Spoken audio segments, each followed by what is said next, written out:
What is going on, y'all? Nothing much is happening much for me. Well, other than the moving out stuff, but we're about done now. But in other stances, other words, other news, today is chest, biceps, quads, and adductors and abs.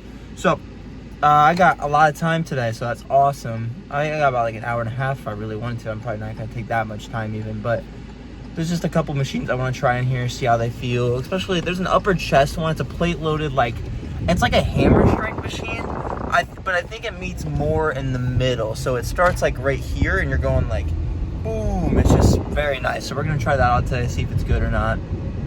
Other than that, I mean, it's just going to kind of be old-fashioned, get in there, kind of get some work in and get out, Nothing too crazy, nothing too complicated, I'm not trying to overcomplicate things around here. I've always told you guys that, and I always will.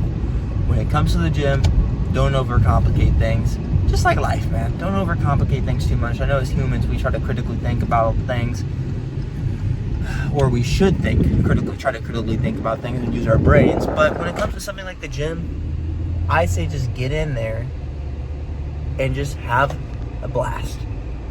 So, whatever that may be for you, do that. If it's sitting and doing cardio and then doing 20 minutes of the sauna before a workout, which I don't recommend, but if you enjoy doing that because you think it keeps you warmed up easier, whatever not, be my guest, man.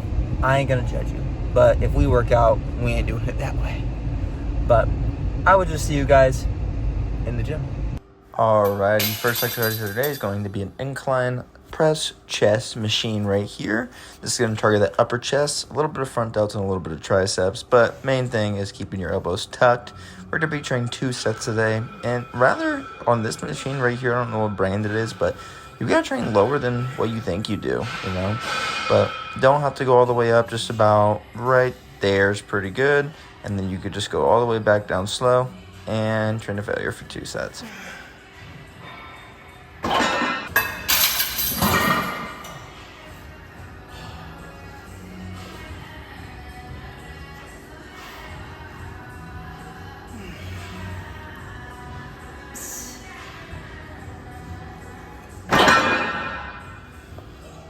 Now moving along to the chest fly machine, making sure we're going to be having our arms all the way out as much as we can and making sure we're trying to touch our elbows together, getting a deep stretch on the way back, making sure we're not feeling those shoulders whenever we're doing this, just all feeling only the chest because this is a chest exercise, not a shoulder exercise. So go back comfortably as far back as you can. Don't try to go super far back for the deepest stretch possible. Just do it comfortably, man. Train to failure for 1 set.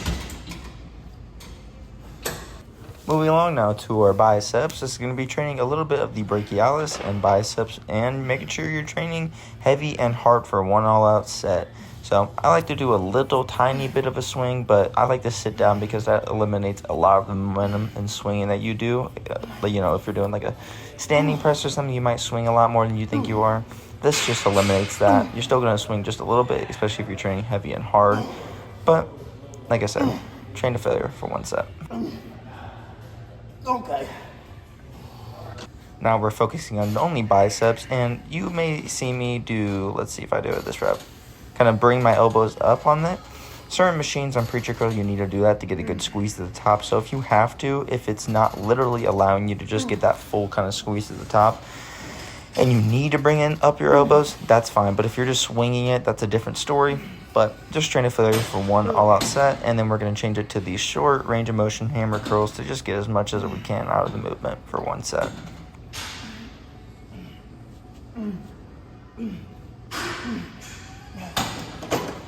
Moving along to the shoulders, we're going to be focusing on the front delt, side delt, a little bit of lower and middle traps, and a little bit of our core, lower back, and a little bit, tiny bit of the legs.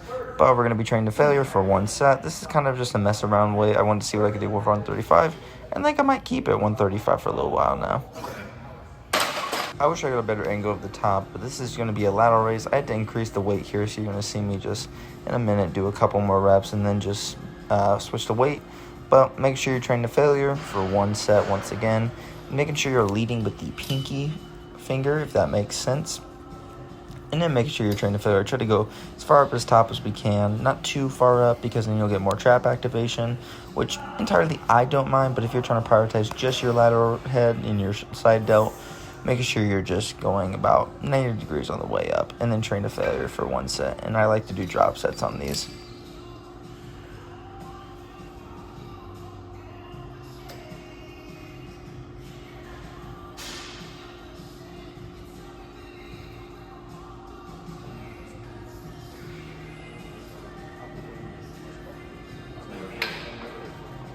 Now for our final exercise that we recorded, I also did like a glute focus back extension, but we're going to be doing 2 sets of this leg extension right here, training to failure, heavy and hard.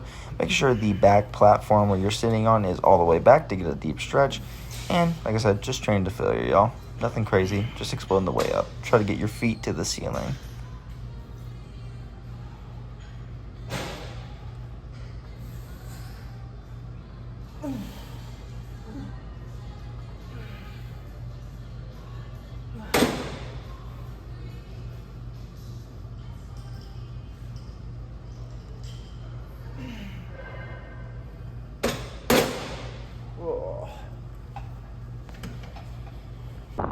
Ooh, what's going on, y'all?